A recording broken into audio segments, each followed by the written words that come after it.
Hello, everyone. So today I am going to try to demonstrate here some glazing, with oil paint. So right here, what we see is I've already started. Uh, this is actually what we would call like a grisaille painting. It has the first layer color already on it, but what's underneath of it is basically a brown and white, which technically that would be Brunei, Brunei underpainting. Grisaille tends to be black and white. But nonetheless, it's an underpainting, and the idea is that you get details, like textural details. It's almost like you treat it like a drawing, and then when that dries, then you can start doing color glazes on top of it. So right now, what we're seeing here is just the first layer of color. It's like the lime, for example. That really is just one wash of one color. Same with the strawberries. It's just a red, right? And you see the texture kind of come through. So it's a nice way of working, especially for those that might have a strong drawing skill or they're going for kind of like more of a representational methodology, if you will. So to start with, though, with glazing, you want to kind of go with colors that have some transparency to them. And usually on the back of the tubes, you can see indicators. Usually it's like a square, and if the square is just a line around it, it refers to it. That's transparent. If it's half filled, that's semi-opaque, so on and so forth. It's not that you can't glaze with opaque colors. See, like that's a solid square. It's just you got to kind of treat them a little bit more thinly, because you do want some of that structure coming through underneath. So these are the colors I'm going to lay out here to work with. So I just got some of the basics. So I got a red light, alizarin crimson. I'm putting a green down.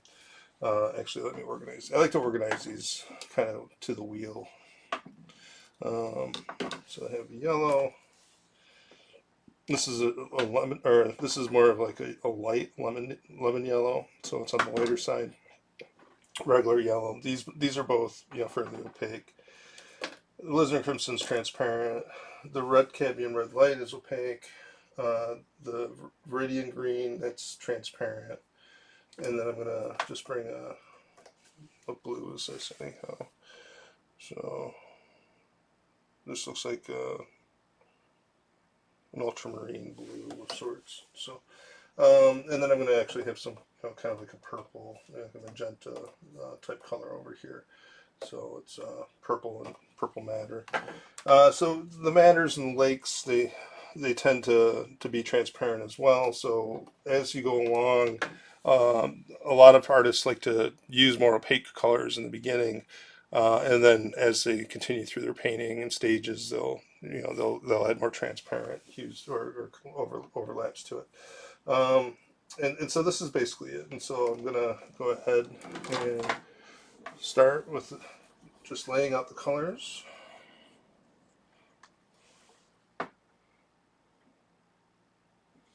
And you don't need a lot when you're glazing, and actually that's a lot what I just put down. Um, you just need a little bit. A little bit goes a long way. And I've been working with glaze for quite a while now, since I've been, since I went to school, 20 years ago, and um, I still have a lot of the paints that I went to school. Because you're just using a little bit.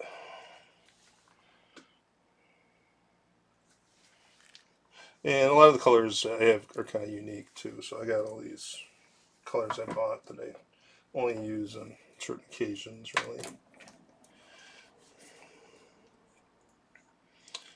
Now, as I'm doing this, there's a couple things just to be aware of if you're not already. Um, with cadmiums, like for example, this is cadmium red light. It doesn't say hue, so whenever you have a cadmium, if it doesn't say hue, you want to kind of be a little bit careful. And when you're working with it, not to get it into your mouth or anything like that. Um, ideally you should be, not getting it on your hands either.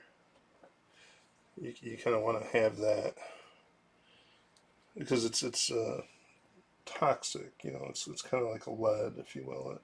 builds up in your system and it causes all sorts of damage over time. So a lot of people do use the hues.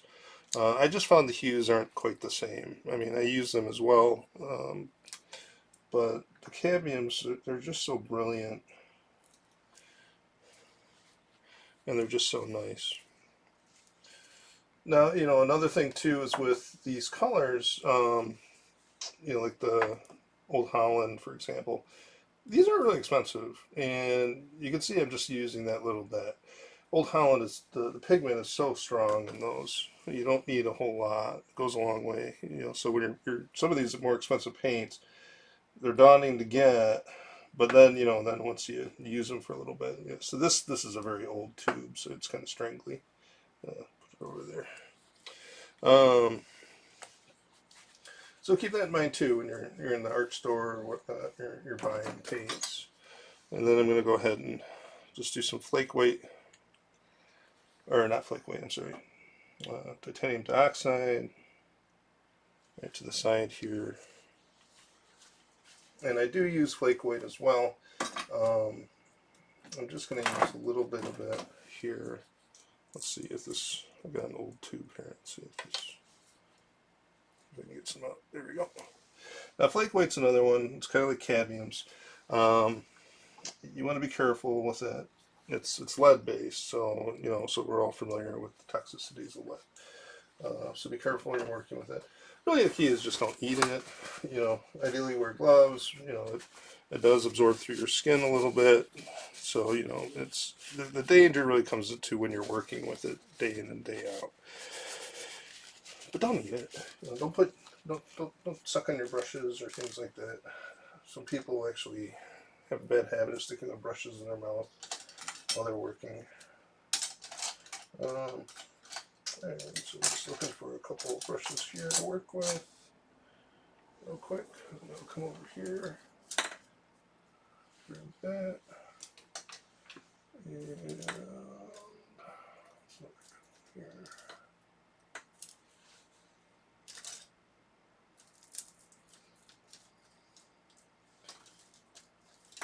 Now, when it comes to brushes too, this is really, I find, more like a personal taste thing.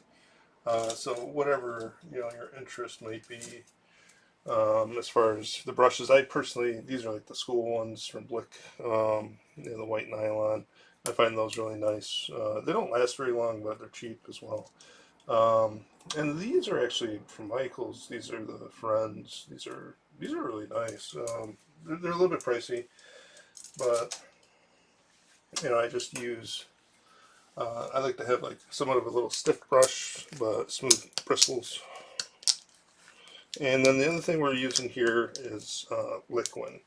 And so over the years, when I started oil painting, I was using the traditional mediums, and now I just kind of go to working with liquid. And the main reason being is that it dries overnight, which is nice. So when you work on it with a layer, you come back the next day and it's all dry for you. So you can do another layer. When you're using the traditional medium, sometimes it takes several days unless you're using dryers.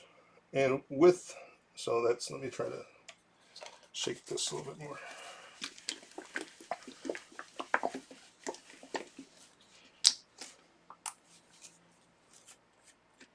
There we go. So liquid, it's kind of. Oh, that's a little bit too much. I'm just going to put this back.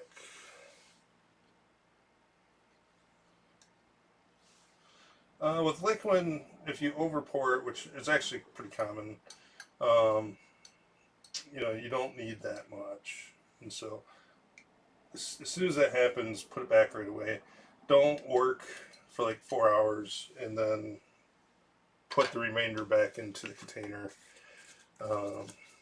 What's going to happen is it's just going to it kind of creates, it's almost like an epoxy reaction in a way. Once it starts setting on the palette, like after 4 hours, and you stick it into the back of the bottle, it'll actually start curing in the bottle too. And so so only when you first realize you poured too much, put it back, you should be okay. But put it back in at the end of your time. And I did that for a little while at one point in my life, and they were getting ruined, the bottles. And it turned out it's because I was trying to save the liquid, and it was just ruining the whole bottle of it when I did that. So just a heads up with that. It does do that. Why, I'm not sure necessarily. It is a synthetic, and this is our medium. And think of it as a nice little way to encapsulate the oil. It gives it better transparency. So this is what we use for the transparency. It encases it, it protects it, it seals it. So over time.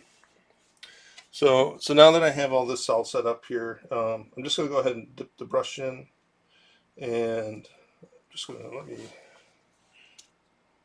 I'll just leave that on there. I got the store sticker on here still. So, but what I want to do is I want to go ahead and start in the back and work my way forward. With the blue, I have like a little blue background here. I tried to set up like a window scene, like, so there's a counter here, and then so like it's on the interior of some kitchen, but the outside window is there. And so I'm just going to take a little bit of that blue, and I don't know if you saw that, but just a very little bit. I'm not going to knock that back a little bit. So I don't want a really intense blue up there. So I'm just going to kind of take a little corner of the red light. And what that does, and you can see how strong that cadmium is. It kind of makes it smoky, and it gives it a little bit, almost made it a little bit too purple.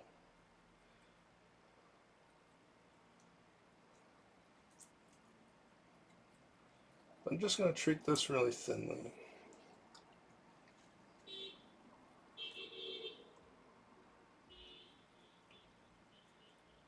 There we go. Now, a lot of painters will oil out first, which I might recommend for you to do. So basically, what that means is you just kind of put the medium down first, and you lay it in there, um, and you can do it section to section. I would recommend that. Some artists, they cover a whole area, kind of um, broadly, but you just need a little bit and a little bit of color, mostly that medium. And you can already see, it's just like this little veil that's kind of going over it. And you can see how it's already just, softening it, darkening it a little bit, pushing it into the background. And I'm just going to go really light for now. This is not going to be the last layer of glaze I do.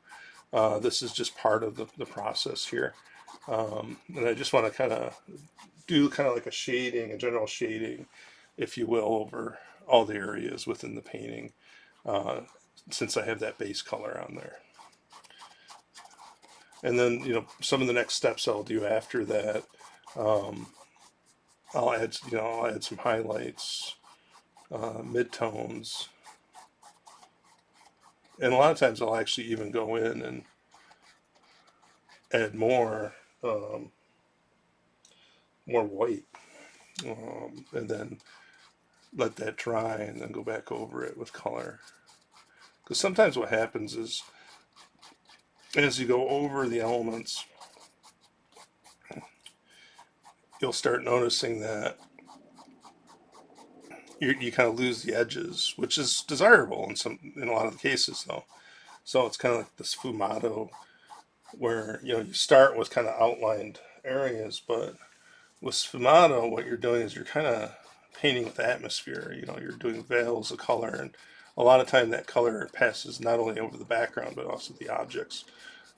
So things, you do enough layers, things will start emerging from the background. It'll have more of that atmospheric look to it. So I'm not so concerned about sticking right to the edges, because in a way that hard edge isn't really desirable in a lot of cases, because what it does is it kind of gives it more of a fake plasticky look, and we don't really need that. Now, I will say this painting is, I haven't actually touched it in quite a while, and so it's a little bit dry. I'm working it a little bit more to get it on there initially.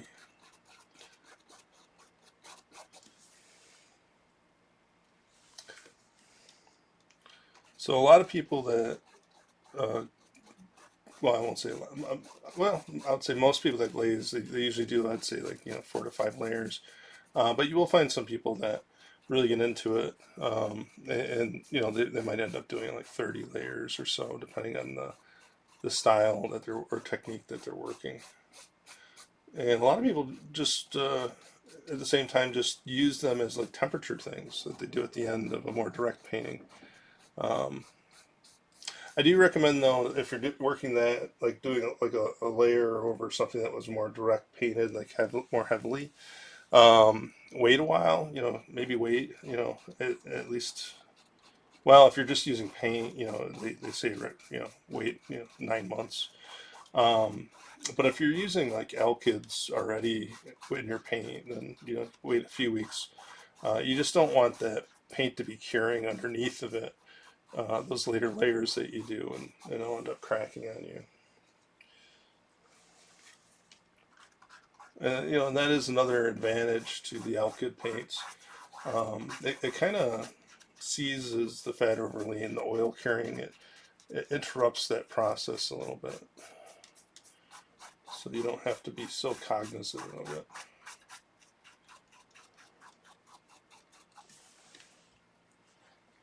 And when you look at it, it's like, well, you can hardly tell. And this is at this point now that everything's on here. This is where I might start coming in now and going a little stronger, but being almost more detailed, or adding the elements with it.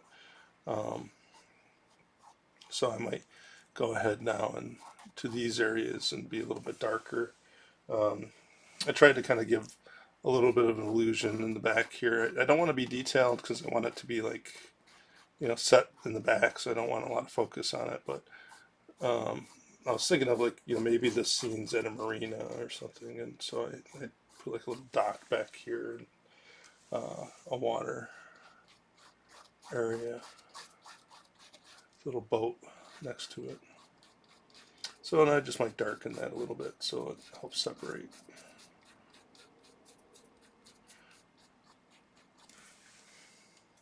I don't want to, necessarily get too involved with that right now.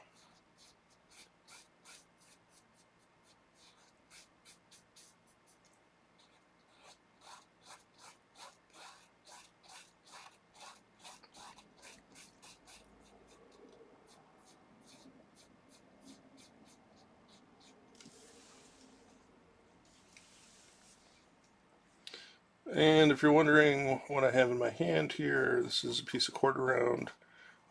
This piece in particular, I probably had for 15 years now. Um, and it just helps steady the hand. I curl my pinky around it. Um, you can also put this onto the actual edge of the painting itself when you're working and stuff. It's kind of nice.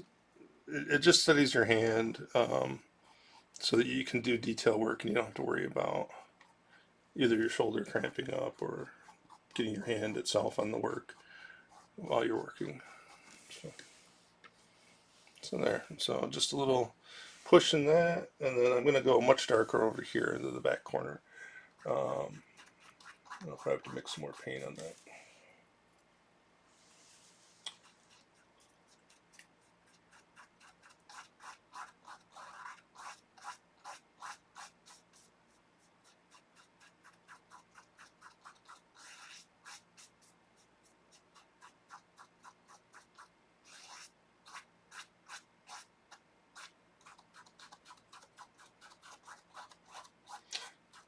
So what I'm going to do is I'm going to record this painting all the way through, and I'll probably break this into some parts, but I'll also do like a quick version of everything and put everything together. So the only issue with that is you don't really get the commentary, but I don't think a lot of people, I think a lot of people prefer just watching. So.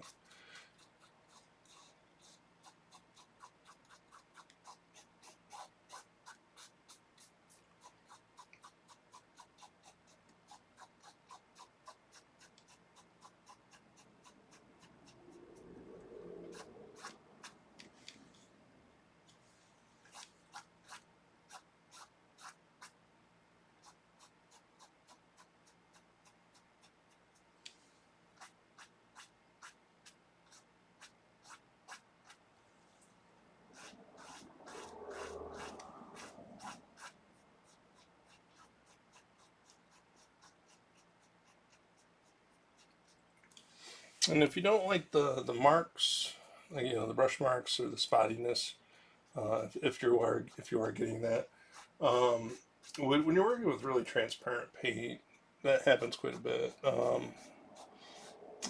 medium, or it just kind of pushes it to the side and makes these rows. It's almost like a row effect. And the way to avoid that, really, you can use a fan brush. So so it's not that you're avoiding it, you're letting it happen, but you just get a nice fan brush and you kind of just dust over it. But again, if you're seeing here, again, just knocking that blue back.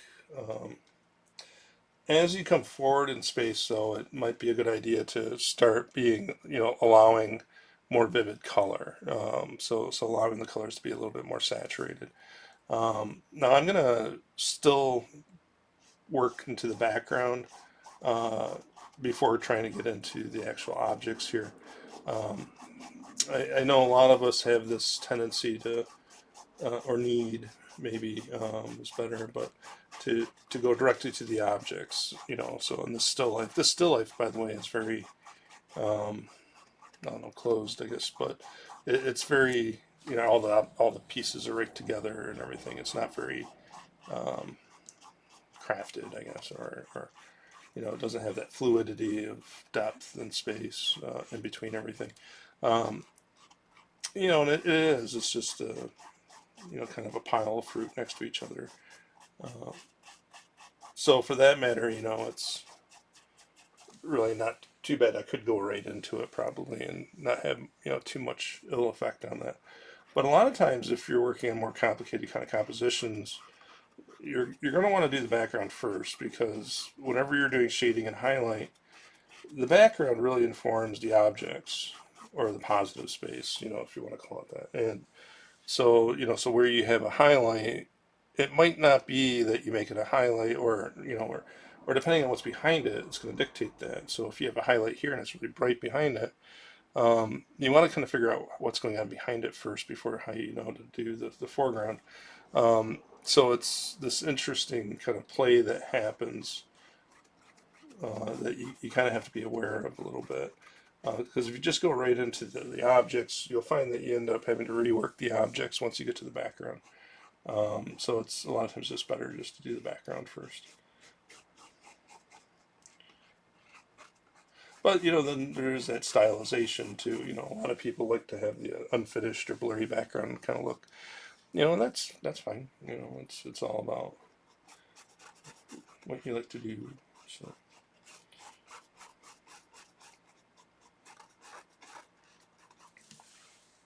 So you can see, though, I'm just kind of dropping in the shadows, and you can see how dark they're getting.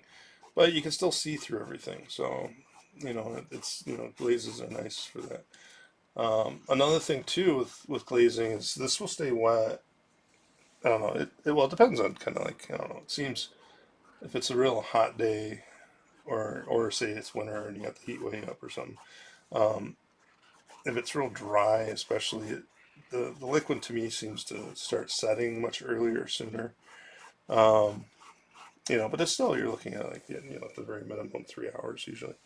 Um, when I do direct painting, where I'm just doing like a painting in one sitting or something like that, I like to actually coat the whole board with liquid before I even start. Just coat the whole thing, because when you start getting towards the end, say, a 3-4 hours sitting of painting, that it starts getting really sticky, because the liquid's setting at that point. And that stickiness really helps with the sharper, finer details. At first, it's a little sloppy, because it does kind of tend to skip around or slide around. But I found it helps quite a bit, especially in the last final stages of the uh, one sitting painting kind of thing. Now I'm coming into the object a little bit more. And I'm really just thinking about the shadows here. So I'm being very general as how I'm putting this paint on. Um, this is a layering process. I'll worry about the details maybe in the next layer. I can revise some of it in this layer, I can go in, but get that initial pass in there first. Just get it kind of laid in. Get yourself started.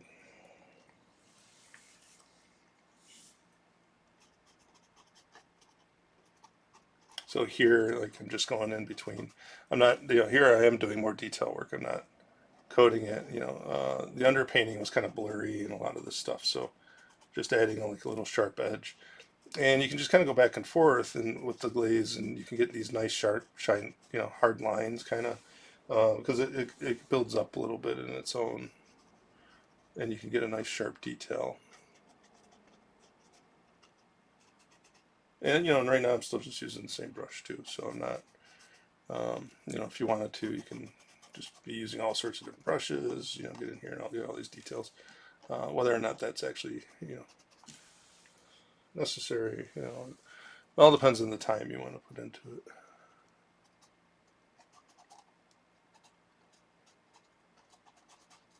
And I tend to like put some time into it. Um, this is very relaxing in a lot of ways.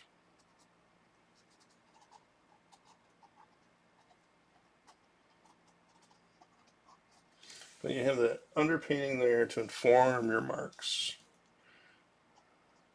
And again, just a little bit of liquid. You don't need a lot. I've seen people really douse that stuff on there, and it might lead to wrinkling. It might get super shiny on you, where it doesn't want to accept anything after that.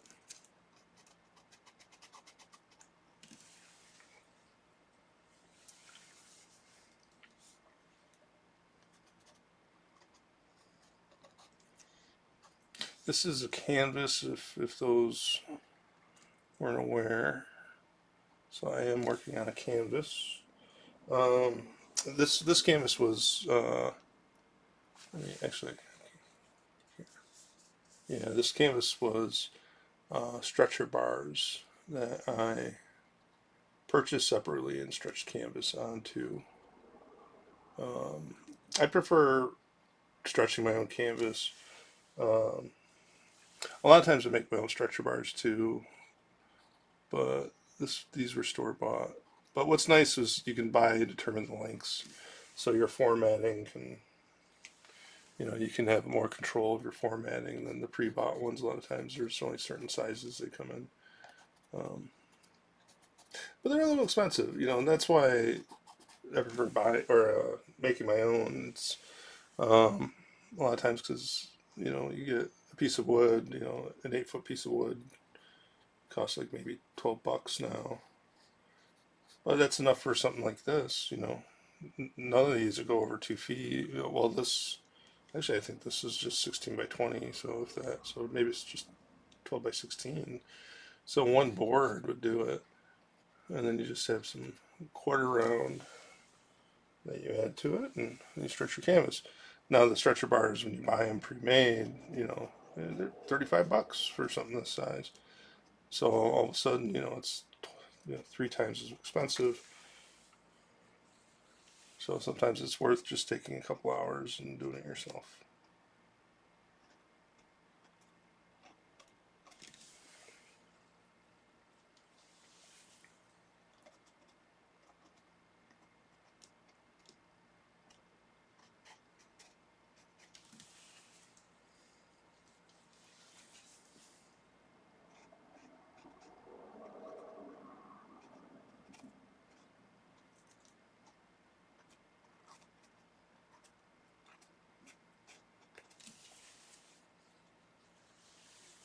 Okay.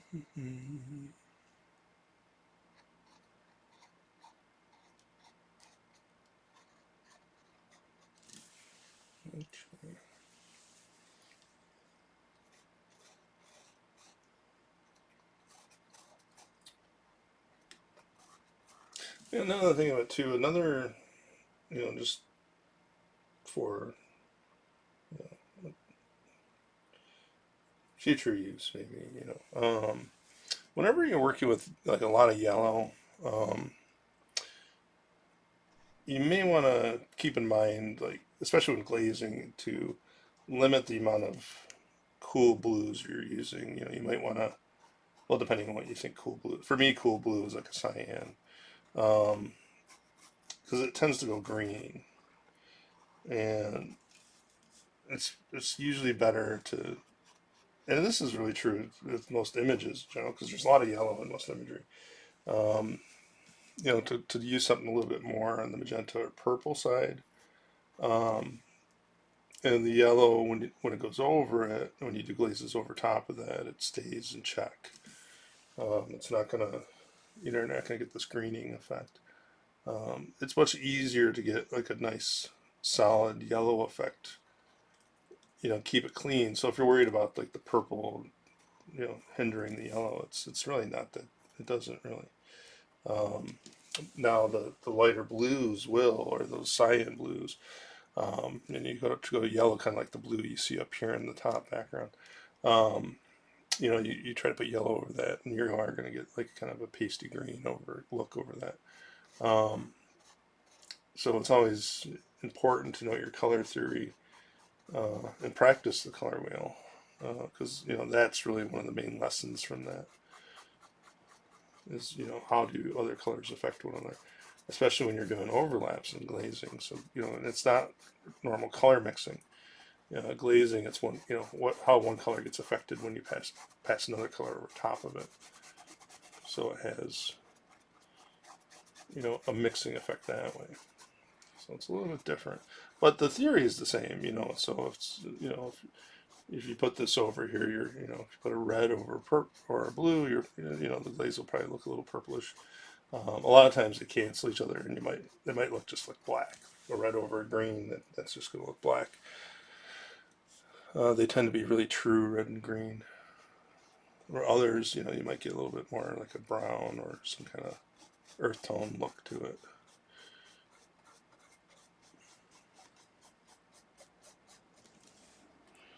And also, always kind of try to think about cross contour when you're making your marks. Think about the shape itself.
So here you can kind of see that yellow effect.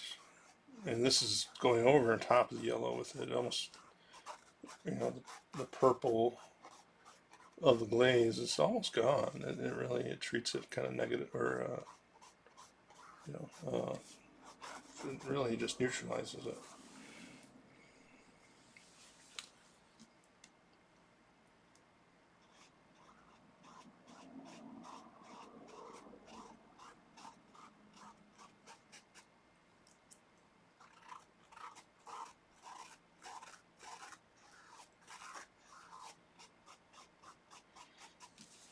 So a lot of your shading and all that can be found again also when you're glazing, so when you're doing your underwork.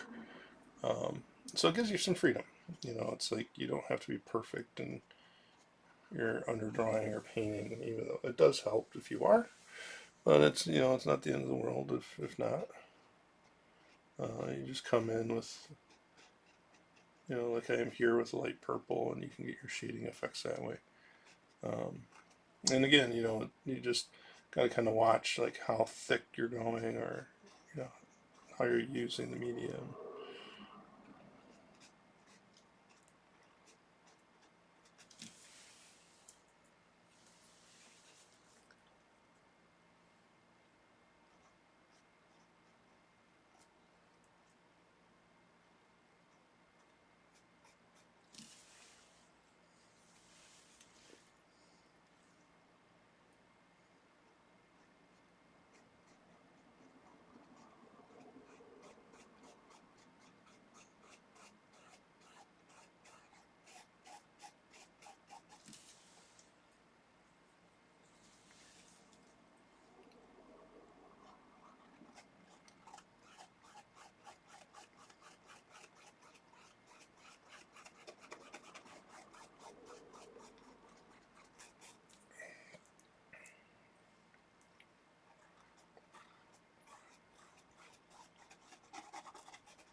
And then knowing ahead of time too, like this doesn't look ideal.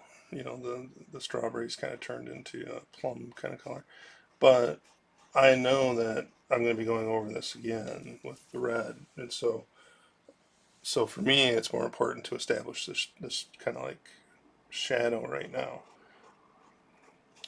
And so in this stage or this layer, it's really about the shading that I'm kind of focusing on. But again, you don't want those colors to be, adversive or to adversely affect the color you put on top of it. So again, you want to be mindful of the color you are going to be achieving later in your layers um, as you're working. And a lot of that just comes through practice, you know, over time, And then if you screw up or you realize you did something wrong, while it's still wet, usually just a Q-tip going over top of it fixes it.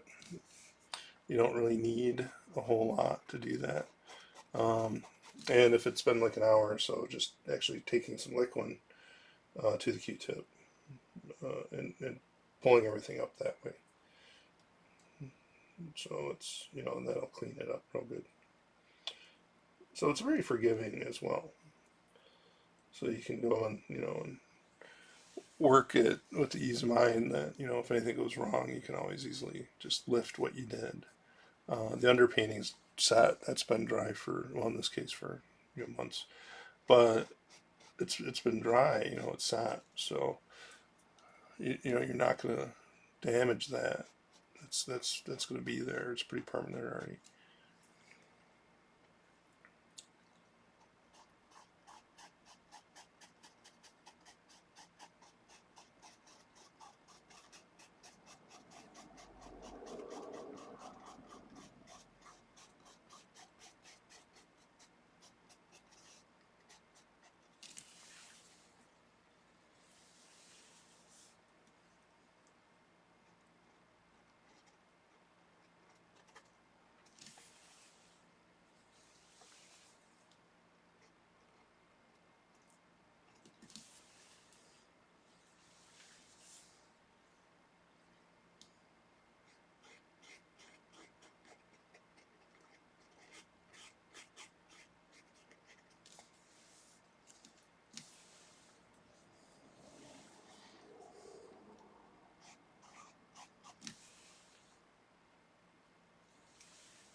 One thing to be careful of, because I don't know, because from what you're seeing, and you can only really see so much when it's on video like this. Um, I'm actually, using a decent amount. My brush is pretty wet when I'm doing this, but it's as I drag it, I'm making sure that it's a solid application. It could be, Mr. I am kind of, it does kind of appear to be kind of dry, but you don't want to really be dry brushing this on necessarily. You could, but I found it's better if to make sure you're at least covering it when you're doing this. So you're actually taking the medium and you're covering the surface with the medium, and then you kind of blending it out that way. I'm not like uh, blending it dryly, if you will. I am covering the surface.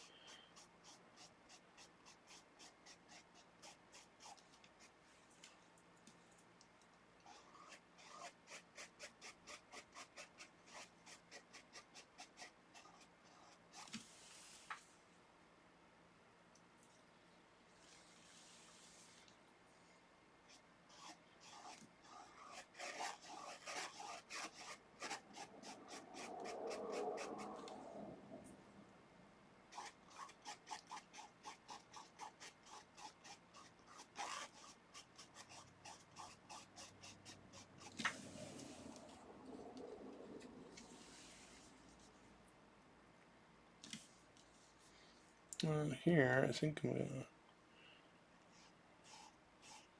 to emphasize some of this texture.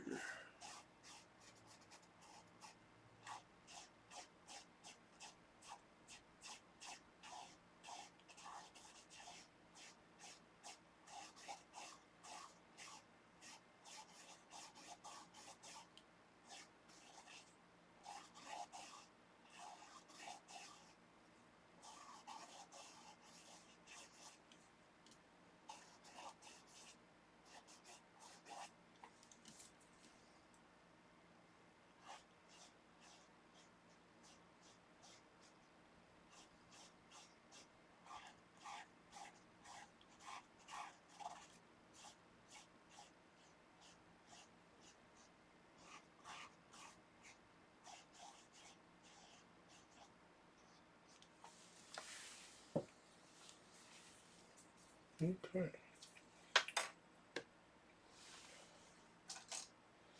I'm going to go to a little smaller brush here. Get these berries.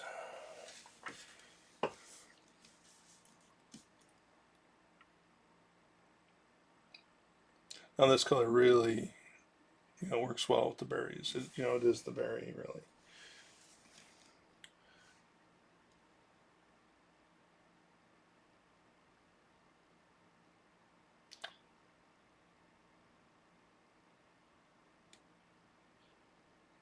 And these, I do want to leave some of that highlight showing.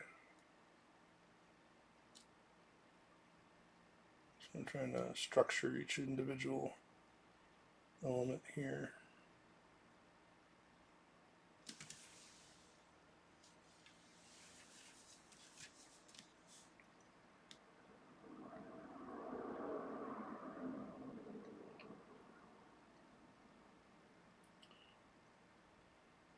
You always want to try to, be able to see what you're doing. So if you get too aggressive, you cover your underwork too much, and then you kind of lose the structure of things. So always go to that point where you can just still see what it is that's underneath of it, so you can still keep track. Then that's when things start looking terrible and all that. Kind of lose control.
Right here, I'm going to do some erasing with Q-tip. So you can work reductively too. I mean, you could, and that, that actually has a nice effect too. You can actually, coat the whole thing dark and then come in and just work reductively with glaze. And that in a lot of ways has a more nuanced, natural look to it too. So if you like reduction drawing with charcoal, um, you can glaze like that way.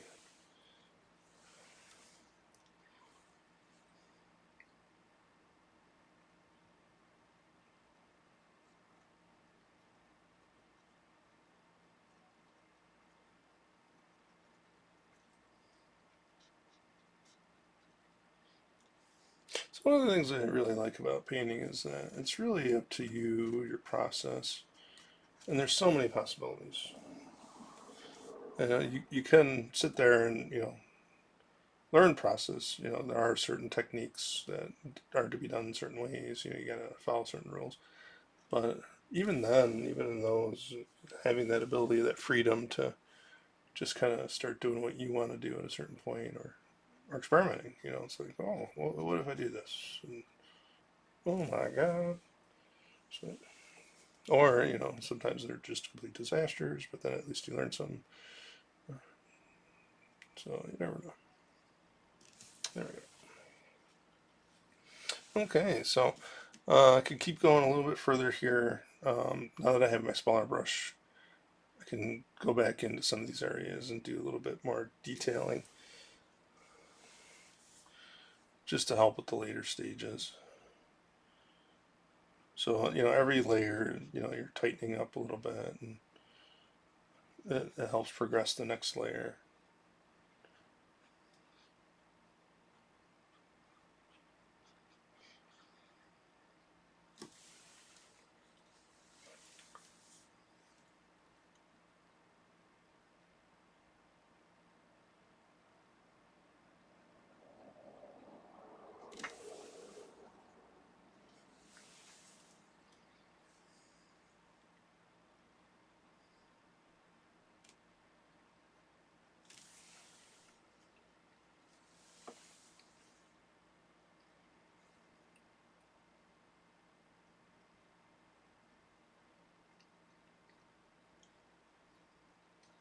You can always make corrections as you go too.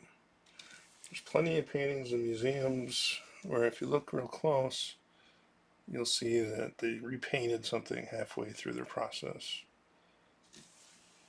It stands out a little bit. It might be a little bit more flat looking or ghostly.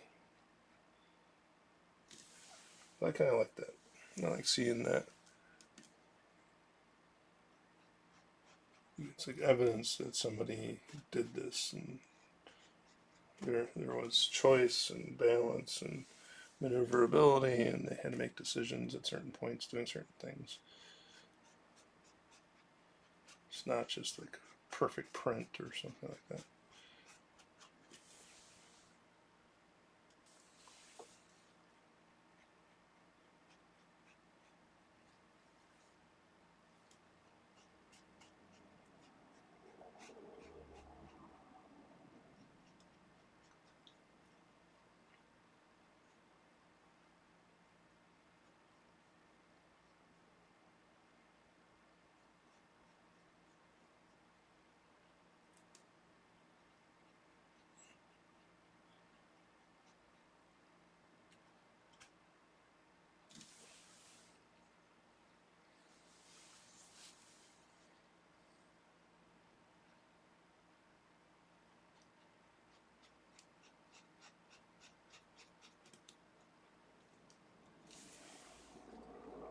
And some corrections too.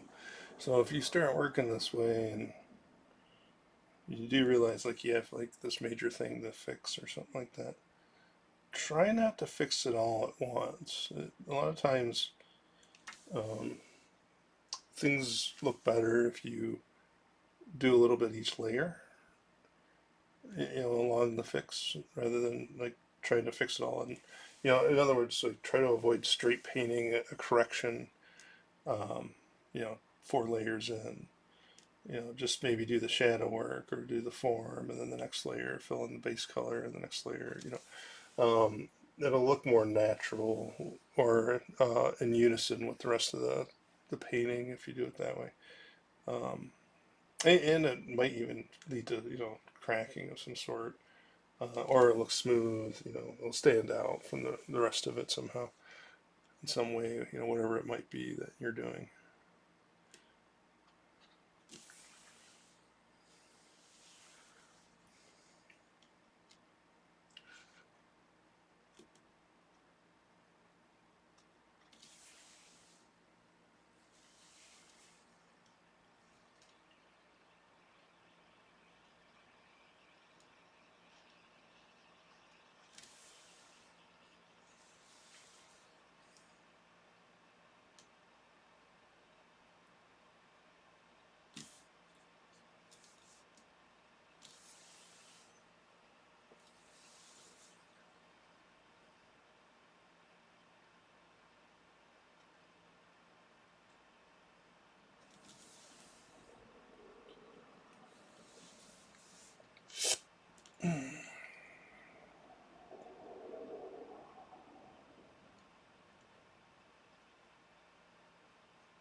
Okay, so while I'm on this color, just take advantage of it here and try to get some of the table in here.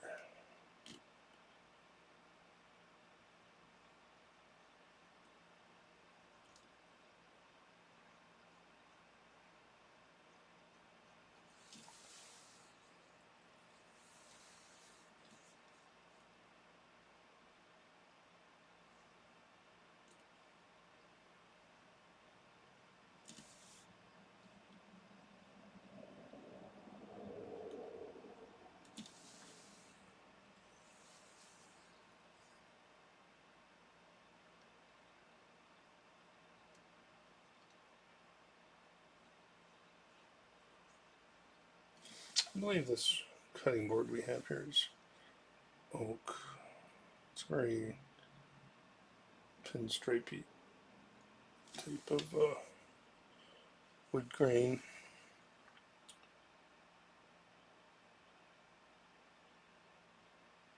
But I just want to establish it really a little bit better. A lot of this will be uh,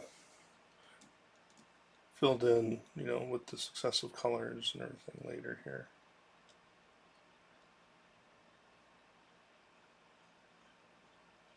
Then a lot of times after I do the shading, like the blue like this everywhere, I'll actually let it just set. I'll let it dry, set overnight, rather than trying to keep working.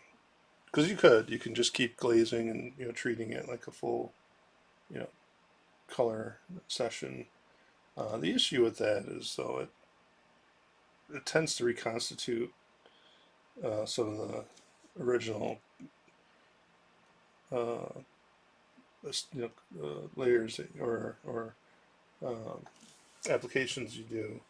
So here I'm using like more of that purple, um, And then in 2 hours, if I go over this with like yellow, it's going to look crappy because it's going to physically mix with that purple. Um, it might set up a little bit, but it's still not enough. So it's easy to get kind of carried away with this, I guess is the point I'm getting at. And you can spend an awful lot of time setting yourself up for failure.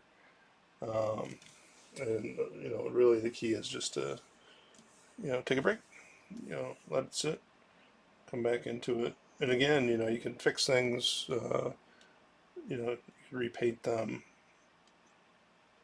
but it's harder to do that when everything is intermixing with everything else. So, this is where you see like the people with like the real talented painters. They'll come in and every mark has its place, and they can sit and do the whole thing almost in one session, um, just because they're so accurate with how they lay in the color and everything. There isn't any intermixing happening, and it's always a pleasure to watch those guys work.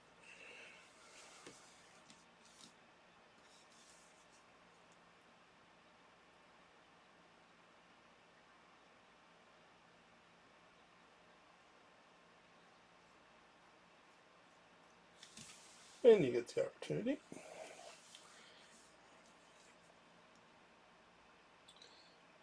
I have found this to be, over time, something that's kind of difficult to learn. Um, so hopefully these videos do help a little bit. And it might not, my way is not the highway, it's like you can do this differently. I work differently too. Like what I'm showing you now isn't necessarily how I always work. Um, but it's a way, it's one way to work. Um, but I do remember when I was learning all this though, it was also confusing and how things really work. And it just takes time and, working with multiple people. I worked under various artists, went to, several different schools. Um, and over time, you'll start noticing what makes sense in one methodology doesn't apply to another. But what you learned in that methodology has applications to the other. As far as principles, there's things that you understand about the paint that you learned in the one, and then you know how to work with it in the other. Um, it's kind of like learning history in a lot of ways. So it's like over time, it's like then one day you kind of realize it's like, oh my God, you all of a sudden understand everything and that happened in this section of the world from this date to that date. It all makes really good sense. But for while you're learning it, it's all kind of a puzzle.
So again, try not to dry brush. That what I just did there was a little bit of a dry brush. What happens with dry brush? Like if you dry brush too often, um, and you're layering with it, what I found, because I used to work like that when I first started glazing, and over several layers, that it starts texturizing weirdly. Um, and it becomes hard to work with, and it also, in a weird way, rejects the later layers. It creates this, um, I don't know, it's almost, it's almost like a repellent for the paint. And you'll get that regardless. You'll get that when you use the medium to fully as well. Um, and I found certain colors like cobalts and well, alizarin crimson and viridian, for example. Um, there's something with the makeup of the tubes. Either it's the amount of soft flower oil that they used or something that. Um, but when you're glazing with them, they tend to not want to stick to an already set glaze. And they tend to kind of separate. And it's always the transparent colors, the colors that are like purely transparent. And what I found to work is that you just need like zinc white's pretty good. You could just take a little bit of zinc white. It's already very transparent, and you just add it to it. And it doesn't really. I mean, it does make your paint slightly opaque, but not really, and it allows it to stick. Flake white's another one you can use. Flake white. What's nice about flake white is it actually dries transparent. So when you're working with it, it might look kind of cloudy, or which might be a good thing. But once it dries, you'll notice that flake white gets even more transparent once it dries. So as you're working with it, um, you'll see it as being a little bit like cloudy, or it'll give it a nice voluminous look. And then you'll come in the next day, and it will a lot of times set back a little bit because it went even more transparent when it's set. Um, but the advantage to it is that it does help that sticking of the paint. If you run into that problem where the paint doesn't want to stick, um, the only downside to the flake white is, well, aside from being lead based, but the it has a matte texture to it. So whenever you work with flake white, you always want to work with it in an underlayer, because it dries matte even when you're working with medium. It has a matte kind of dryness to it, and so you always need to glaze over it with a transparent color to kind of like bring it in with the rest of the painting. So flake white's really more of a structural paint, and I would recommend the zinc white tends to have a nice silky kind of final look to it. But the problem with the zinc white is that it's a little cool. It makes everything kind of cool looking tone, as far as temperature.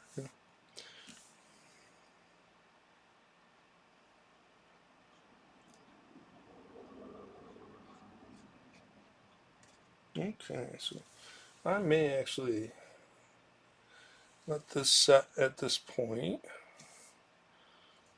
I think I'm fairly happy with this. So maybe just go a little bit more into these leaves here.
edge in this.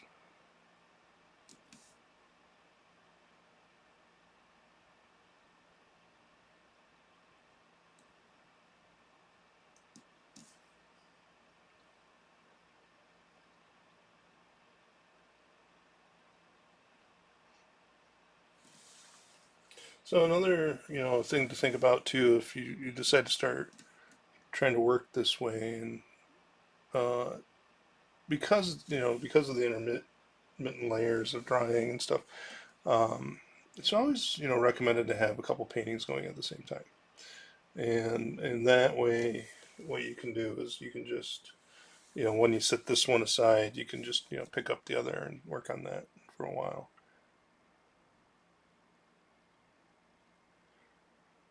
And so you could technically work on like 4 or 5 paintings one day, each day, and then the next day you go through them again. After a couple weeks, they'll all be finished, but you'll have like 7 paintings. Um, Whereas if you don't do that, then you really find you're not really going to be producing much.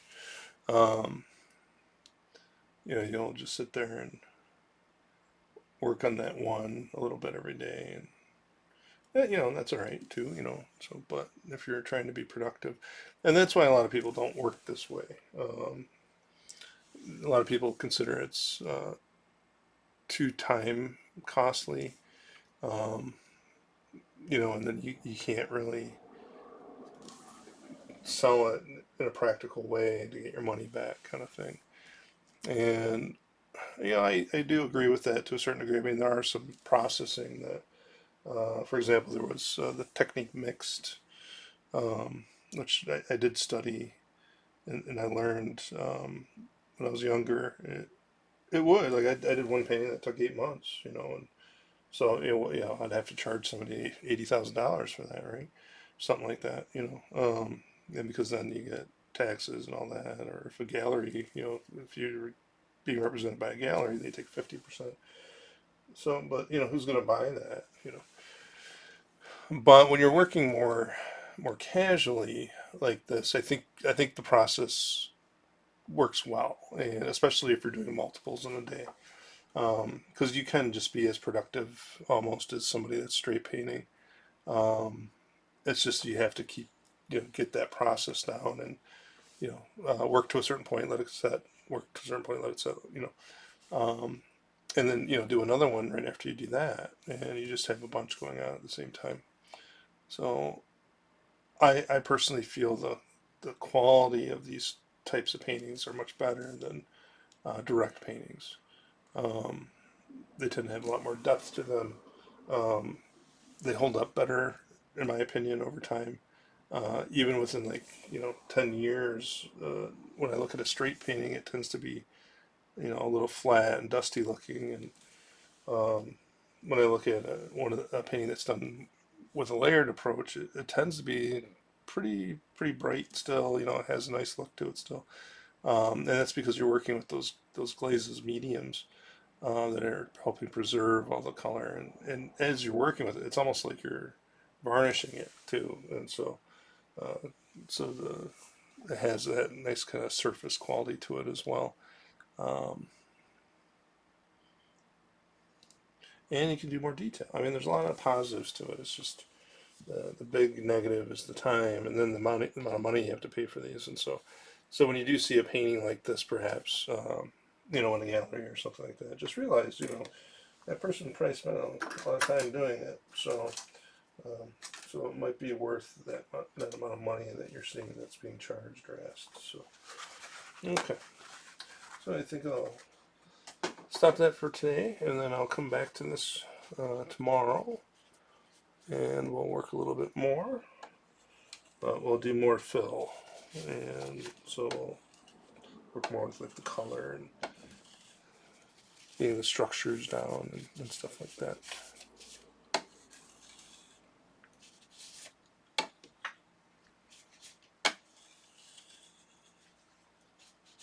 Always clean your palette before you finish. Now with oil paints, the paint itself will stay wet for days, so you don't have to worry about that. But always scrape your palette.